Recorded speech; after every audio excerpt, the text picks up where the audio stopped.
Hi friend, আপনারা সবাই কেমন আছেন? আশা করি সবাই খুব ভালো আছেন এবং সুস্থ আছেন। তো স্নিগ্ধা লাইফস্টাইলে আমি স্নিগ্ধা আপনাদের সবাইকে স্বাগত জানাচ্ছি নতুন আরেকটি ব্লগ দেখার জন্য। তো সকাল থেকে ব্লগটা শুরু করে দিলাম। এখন হচ্ছে 8:05 বাজে। মা হচ্ছে রান্না করছে খিচুড়ি। চলুন দেখাই। আজকে আমার শরীরটা খুব একটা ভালো না, আজকে সেজন্য তেমন কোনো কিছু রান্নাবাড়ি করবো না, খুব শর্টকাটে। মা বলছে যে শর্টকাট রান্না করে খাবে, কিন্তু শরীরটা ভালো না, সেই জন্য খুব শর্টকাটে রান্না করবো। দুপুরে রান্না করবো হচ্ছে মুরগি, মা করবে হচ্ছে সয়াবিন। তাই না? মা হয় সয়াবিন করবে, না হলে ডিম করবে মার জন্য। আর একটা কোনো কিছু করে নেবো, হয় শাক ভাজি করবো, না হলে বাঁধাকপি ভাজি করবো, তেমন আর কোনো কিছু করবো না।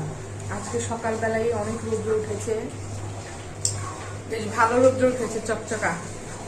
এই যে মা হচ্ছে খিচুড়ি নাড়াচাড়া করছে, আমি হচ্ছে ব্যাক ক্যামেরা করে আপনাদের দেখাচ্ছি। মুগ ডালের খিচুড়ি করছে মা, আর হচ্ছে বেগুন ভাজি করব। ওই পাশে যে দেখুন রসুনের বক্সটা দিয়ে দিয়েছি যাতে ছেড়ে যায়, আর আদার বক্সটা, এই যেটা হচ্ছে আদার বক্স, এটা নর্মালি রেখে দিয়েছিলাম রাত্রেই, কারণ খিচুড়ি তো আদা দিতে হয়, সেজন্য রাত্রে রেখে দিয়েছিলাম, ছেড়ে গিয়েছে আদাটা। বেগুন নিয়ে শিখতে হবে ফ্রিজ থেকে। আদা ও আদা আদা বেটে রাখবে, অনেকগুলি আদা এনেছে সেদিন মা, দেখলেন তো আপনারা। এই যে আপনার দাদাও কালকে হচ্ছে শাক নিয়ে এসেছে, আবার লাল শাক আর কি যেন খেসারি কলই শাক। অন্য পাশে আমার ফ্রিজেও কপি শাক আর লাউ শাক আছে। দেখুন আমার ফ্রিজে সবজি আর সবজি, আমার ভালো লাগে না তো সবজি খেতে। দেখুন এই যে 1 বোতল ঠান্ডা জল, আমার 1 বোতল হলেও ঠান্ডা জল ফ্রিজে থাকে, শীতের দিনে হলেও। বেগুনটা বের করে নিই। এই যে বেগুন, এরকম গোল বেগুন ভাজি খেতেই ভীষণই ভালো লাগে। আর আদাই তো আদা কোথায় যে রাখছি। ঠিক আছে, আমি ক্যামেরাটা বন্ধ করে আদাটা খুঁজে। এই যে একটা ডিম ভেজে রাখা হয়েছে, এটা দিয়ে হচ্ছে মা তরকারি করবে, যেহেতু মুরগি করব মা তরকারি করবে। এই যে এখানে হচ্ছে আলু পেঁয়াজ দিয়ে দিয়েছি। আমার আসলে মোবাইলটা ক্যামেরাটা অন করার কথা খেয়ালই ছিল না, হুট করে মনে হয়েছে, তাই এখনই করলাম। নাহলে তো প্রথম থেকেই শেয়ার করা যেত আপনাদের সাথে, কিন্তু আসলে আমার মাথায় ছিল না। হয়ে গেছে ডিম অমলেটের তরকারি। নামানোর সময় শুধু একটু গরম মশলা দিয়েছে, ঘি দিবে। এই তো আমার তরকারি রেডি হয়ে গেল। আমি এই যে মুরগি করব, মুরগির জন্য মা সমস্ত ময় মশলা আমাকে বেটে দিয়েছে। লাল শাক করব, এই যে লাল শাকও মা কেটে ধুয়ে রেডি করে দিয়েছে। এই যে তেল বসিয়ে দিলাম, করবো হচ্ছে শাক। কালো জিরে নর্মালি ফোড়ন দেয়, কিন্তু আপনার দাদার একটু সমস্যা দেখে কালো জিরা ফোড়ন দিলাম না, শুধু রসুনটাই ফোড়নে দিয়ে দিলাম। রসুনটা সুন্দরভাবে ভাজা হয়ে যাক, লাল লাল ধরবে, তখন হচ্ছে শাকগুলি দিয়ে দিবা। আর এই যে শাকের উপরে একবারে লবণ হলুদ দিয়ে দিয়েছি আমি সব। ও শাক রান্না আমরা সবাই পারি। সুন্দর কিন্তু রসুনটার কালার এসেছে, এখন শাকগুলির মধ্যে দিয়ে দিব।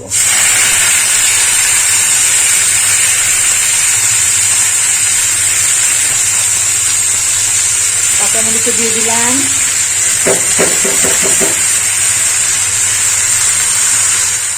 আলু দিব, এই যে সেজন্য আলুগুলো ভেজে নিচ্ছি। আর এই যে চিকেনটাকেও আমি সুন্দর করে এই পাশে এনে দেখাচ্ছি আপনাদের, হলুদ লবণ সামান্য মরিচ দিয়ে মেখে নিয়েছি।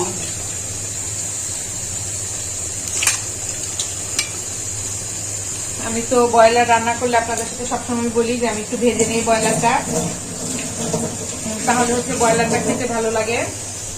তো আজকেও এর ব্যতিক্রম নয়, আজকেও ভেজে নেব।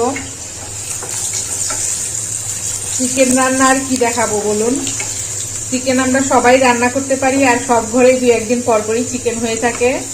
এটা আসলে দেখানোর কোনো কিছু নেই, এটা একদম সাধারণ একটি রেসিপি। তো আমি আলুগুলো আমার হয়ে গিয়েছে।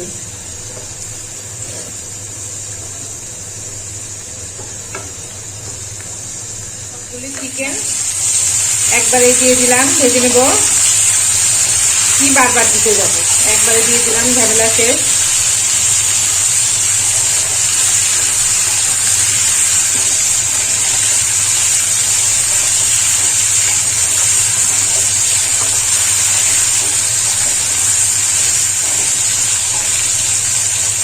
হতে থাক। অন্যদিকে আমি আবার একটু অন্য কাজ করে এখানে ফোড়ন দিয়ে জিরা আর গরম মশলা ফোড়ন দিয়ে রসুন পেঁয়াজ দিয়ে দিয়েছি। এগুলোর কালার প্রায় চেঞ্জ হয়ে এসছে।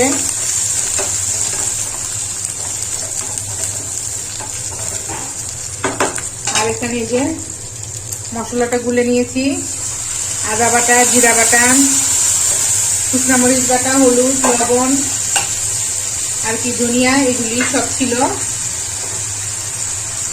একদম মশলা দিয়ে দিলাম।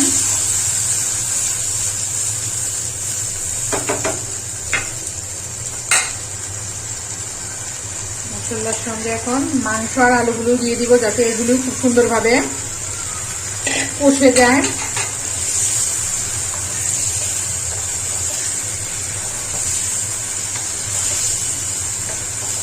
মশলাটা একটু বেশি দিয়েছি, কারণ আমার ঝোলটা বেশি থাকবে। আপনার দাদা তো ঝোল ছাড়া খেতে পারে না, আর মশলা কম দিলে তো আর ঝোল থাকবে না, পাঞ্চে হয়ে যাবে।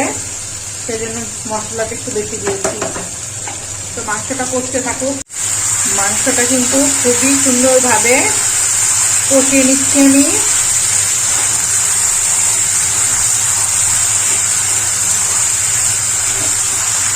হয়ে গিয়েছে, দেখতেই পাচ্ছেন তেল ছেড়ে দিয়েছে। এখন ঝোলের জলটা দিয়ে দেব। ঝোল তো বেশি রাখতে হবে, সেটা তো আগেই বললাম।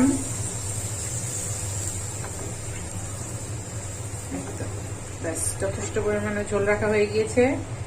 এখন সুন্দর করে আলু মাংস সব সেদ্ধ হতে থাক, আমি অন্য কাজ করি। বেসিনের এই পাশটাতে এই যে বেসিন আমার, আর এই পাশে হচ্ছে ফিল্টারটা থাকে। তো এই পাশে জল পড়তে পড়তে মানে একদম জলের একটা স্তর পড়ে গিয়েছে, দাগ পড়ে গিয়েছে। সেজন্য এই যে এই পাশে দিয়েছি হারপিক আর এই পাশে দিয়েছি যে ভিক্সল। এখন ঝিকঝাক দিয়ে এগুলি পরিষ্কার করছি। মোটামুটি হয়েছে, বাকিটুকু মা করে নেবে। মা বলছে তোর করতে হবে, আমি করে দিচ্ছি। বাকিটুকু মা করবে। এই তো খুবই খারাপ অবস্থা হয়ে গিয়েছিল, পরিষ্কার করে আর মানে করা হয়নি, যার ফলে মানে ডিপ হয়ে গিয়েছিল ময়লাটা। তো আজকে একদম ক্লিন করে দিচ্ছি এটাকে। সবসময় জল পড়ে, তো দেখা যায় ফিল্টারে জল নিতে গেলেও জল পড়ে, বেসিনেও হাতটা ধুতে গেলে জল পড়ে। এর জন্য জায়গাটার এই অবস্থা হয়েছিল। আর অন্য পাশে এই যে চিকেনে আমার সুন্দর ফুটে উঠে গিয়েছে। তো হতে থাক চিকেন। এই হাঁড়িতে নামিয়ে রাখবো, যাতে পরবর্তীতে গরম করতে গেলে কোনো সমস্যা না হয়। একদম এই হাঁড়ি দিয়ে গরম করা যাবে, কারণ স্টিলের পাত্র তো চুলায় দিলে আবার নষ্ট হয়ে যায়, পুড়ে যায়। আর এই সিসারগুলি বা অ্যালুমিনিয়াম গুলিতে এই সমস্যা নেই। সেজন্য এই ভাঙরা কি মানে একটু ট্যাপটুপ খেয়ে গিয়েছে। এটা সেই আমার বিয়ের সময় আমার মা দিয়েছিল, যখন বাসায় চলে আসি, যখন সব হাঁড়ি বাতিল দিয়েছিল, এর মধ্যে এই ছোটগুলিও দিয়েছিল। এটা হচ্ছে সেটা, অনেক বছর হয়ে গেল। বন্ধুরা, বলতে বলতে হয়ে গিয়েছে আমার চিকেনের তরকারিটা। বেশ টেস্টি হয়েছে চিকেনটা, চেখে দেখলাম। এবার তো এই যে কিচেন টপটার অবস্থা দেখাচ্ছে আপনাদের। এই পাশে পলিথিন চিকেনটা ছিল, এটার কড়াই টড়াই সব এখন ক্লিন দেবো, তাহলে একদম স্নান করে তারপর আপনাদের সঙ্গে কথা বলবো। আর আজকে হচ্ছে ফ্লোরেও ডিটারজেন্ট দিতে হবে, দেয়ালগুলো অবস্থা খারাপ। এই যে সব পরিষ্কার করে নেই, স্নানের পরে কথা হবে তাহলে আবার। হাই ফ্রেন্ড, সেই যে রান্না করেছিলাম, তারপর আর আপনাদের সঙ্গে কোনো কথাই হয়নি। রান্না করে রোদে বসেছিলাম কিছুক্ষণ। রোদে বসে থাকার পরে আপনার দাদা আসার পরে খেয়ে দিয়ে শুয়েছিলাম। আজকে তো সকালবেলাই বললাম যে আমার শরীরটা খুব একটা ভালো না, যার ফলে শুয়েছিলাম। শুধু শুইনি, আজকে ঘুমিয়েও গিয়েছিলাম। আজকে বেশ অনেকক্ষণই ঘুমিয়েছিলাম। লাইটটা কেমন যেন ঘোলা ঘোলা লাগছে, বুঝতে পারছি না। যাই হোক, ঘুমিয়েছিলাম, তো কেবলই উঠলাম। তো বললাম যে বন্ধুদের সঙ্গে সেই যে সকালবেলা রান্নার পরে কথা আর হয়নি আমার, তো একটু কথা বলি।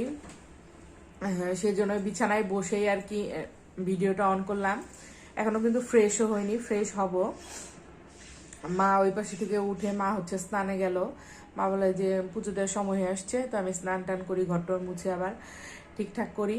যে যাও তাহলে, মার সঙ্গে কথা বলে জাস্ট কেবলই উঠলাম, মা লাইট দিয়ে দিল, আমি তো ভিডিওটা অন করলাম।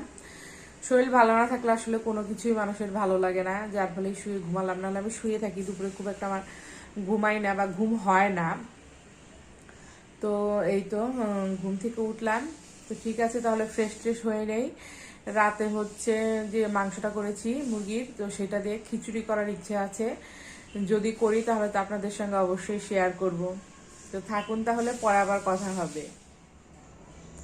আমার শুধু ঠোঁট ফেটে যাচ্ছে, ভীষণভাবে ঠোঁট ফাটছে, সেজন্য একটু ভ্যাসলিন লাগিয়ে নিলাম।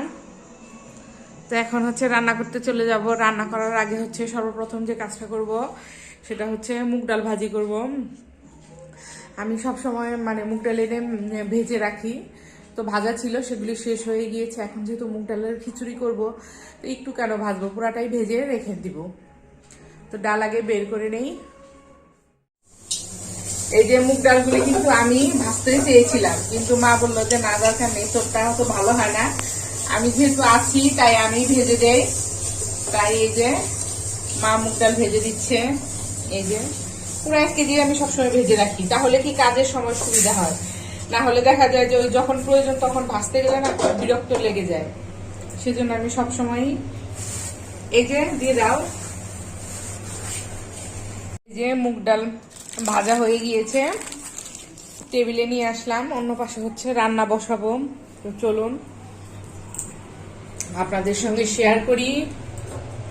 বাবা, এই কড়াইটা বেশ গরম আছে, এই কড়াইটাকে সরিয়ে দিয়ে নিই। বাবা বেশ গরম এই কড়াইটা।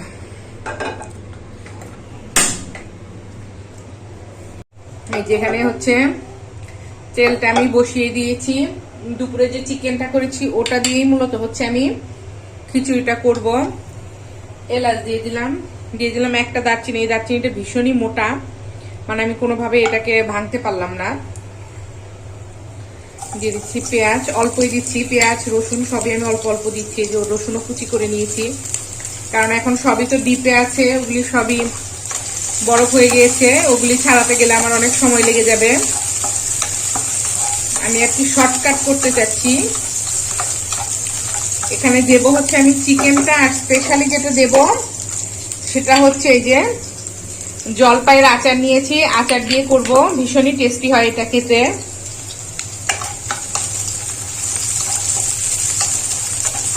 আর মাংসে তো ঝোল আছে, মশলাও আছে, সেজন্য এখানে কিন্তু আমি খুব একটা ঝোল মশলা কোনো কিছুই ব্যবহার করব না, কারণ খুব রিচ করব না খাবারটা, যেহেতু আছে সেজন্য শুধু আমি রসুন পেঁয়াজটাই দিয়ে দিব। আর এখানে দিয়ে দিব হচ্ছে চাল ডাল। আমি এখানে যে পোলাওয়ের চাল ধুয়ে রেখেছি, জল ঝরিয়েও রেখেছি, একটু নেড়ে চেড়ে নিই। গুঁড়া দিয়ে দিয়েছি, কিন্তু আমার লবণটা কেন যেন মনে হচ্ছে যে হয়তো বেশি পড়ে গিয়েছে, সেজন্য আমি লবণটা একটু উঠিয়ে নিলাম। নিয়ে এখন জল দিয়ে সুন্দর করে কষিয়ে নেব। আপনারাও কিন্তু চিকেন অনেক সময় বাসায় থাকলে, বাসি থাকে, এভাবে করতে পারেন, ভীষণই টেস্টি হয় এটা করলে।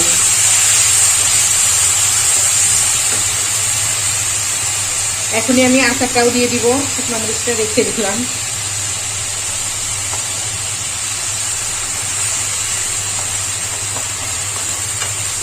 চিকেনটাও উঠিয়ে নিব, এটাকে কষানো হয়ে গেলে চিকেনটাকে উঠিয়ে, চিকেনটাকে আমি উঠিয়ে নিলাম। এপাশে আমার এগুলিও কষানো হয়ে গিয়েছে।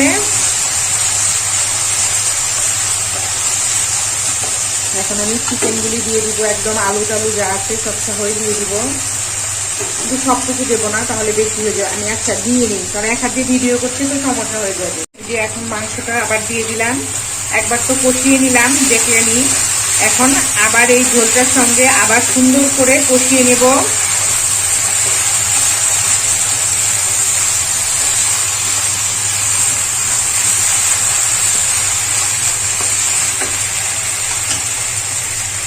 ঝোল আর একটু লাগবে, সেজন্য আর একটু দিয়ে দিচ্ছি, না লাগলে দিতাম না।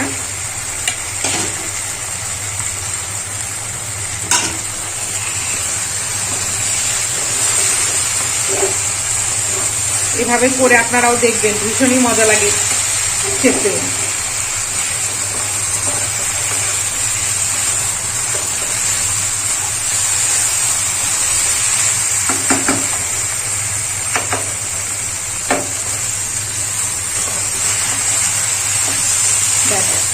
সুন্দরভাবে কষানো হয়ে গিয়েছে। এখন সেদ্ধ হওয়ার জলটা দিয়ে দিব।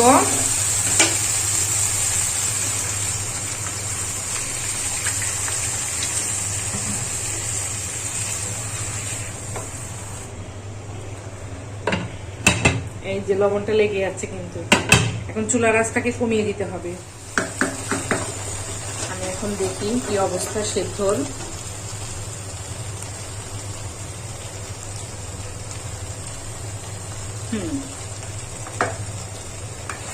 এটা সেদ্ধ হয়ে গিয়েছে। আর যেটুকু জল জল আছে, একটা ভাপ আছে, এটাকে আমি এখন চুলাটাকে বন্ধ করে ঢাকা দিয়ে দিব।